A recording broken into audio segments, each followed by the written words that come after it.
I just saw The Naked Gun. No, not that Naked Gun. Not The Naked Gun with Leslie Nielsen from 1988. The Naked Gun with Liam Neeson from 2025. Based on Police Squad. Give you a little bit of a history here. So I was a kid when Police Squad first hit TV on ABC back in 1982. I loved it. I would call up my best friend as soon as it was over, and we would talk about all the parts that we thought were really great. And that was maybe one of the earliest lessons that I had to learn as a kid and a fan of TV shows, network TV shows in those days, that anything really unique will not last. So you better enjoy it while it lasted. As Police Squad was, I believe, 9 episodes originally. I don't even think necessarily all of them may have aired on ABC back in 82. Great TV show. I was shocked, stunned, and thrilled in 88 when they announced that there was going to be a movie based on Police Squad. I'm like, a movie based on that show that I love that nobody remembers and failed? Oh, wow. I went to see The Naked Gun in the theater, and literally my face hurt from laughing so much over the duration of that hour and a half or so. They made 2 more Naked Gun movies. I really liked the second one. I really did not like the third one. And then it kind of went to bed. The whole Zaz thing, the Zucker, Abrahams and Zucker, who had done the first Naked Gun, had done Top Secret, had done the first Airplane. They went on to do other things and sort of never really made a movie as good as those first 2 Naked Gun movies, again, as far as I was concerned. So now we have this new version of The Naked Gun, cleverly titled The Naked Gun. It takes place, Leslie Nielsen plays the son of Frank Drebin, cleverly named Frank Drebin Jr., the son of the Leslie Nielsen character from the original film. So this is technically The Naked Gun 4, but in the way that we do things now with requels and C-makes, we sort of do a remake and loosely tie it to the original and call it the exact same thing so that you will always be confused if you are a fan of physical media. So this, I went in very dubious. I have long felt that whenever somebody else tries to do the Zaz style, it never quite works.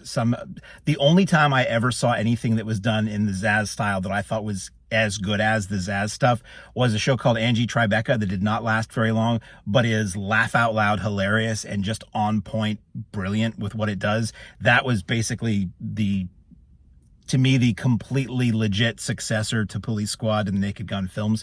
So to have a new one coming out with the Zaz team in no way involved, I was like, we'll see. And then came that initial teaser trailer with the bank robbery and how Liam Neeson shows up. And I thought, well, this is pretty funny. And I didn't watch any of the other trailers, so I literally have just come from the theater watching it. That thing you see behind me, probably out of focus, is the back wall of the theater I just saw this film in. And I thought this was really funny. This was really good.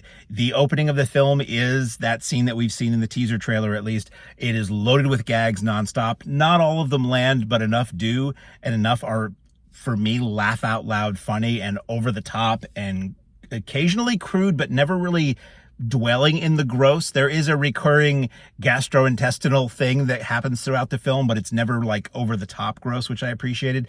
It busts a lot of taboos. It is very PG-13 or maybe R. I don't know. I don't have to pay attention to the ratings anymore. And everybody in it's really good. So the main cast, as I said, is Liam Neeson as our hard-boiled cop character. It is done much in the style of the original Naked Gun, where you have a lot of voiceover, noiry music, jazzy kind of music that sort of pays homage to the old film noir shows or film noir films of the 40s and 50s. And Neeson is a cop on the Police Squad. He's a hot-handed super cop. He doesn't play by the book, but he gets the job done. There is Danny Huston as a rich bad guy who owns an electric car company, who's got a nefarious plot. And Pamela Anderson plays the femme fatale or the love interest for Liam Neeson in this film. I won't tell you which way that goes. And she is there to be the Priscilla Presley character, essentially, from the original. Now, it is interesting that they, in this world of the collectible popcorn vessels that every film has now, there is one for this movie, and it is a beaver, which is a reference to the joke in the original Naked Gun that I won't repeat right now. And my first thought when I saw that as a popcorn bucket is, are they lifting jokes from the original?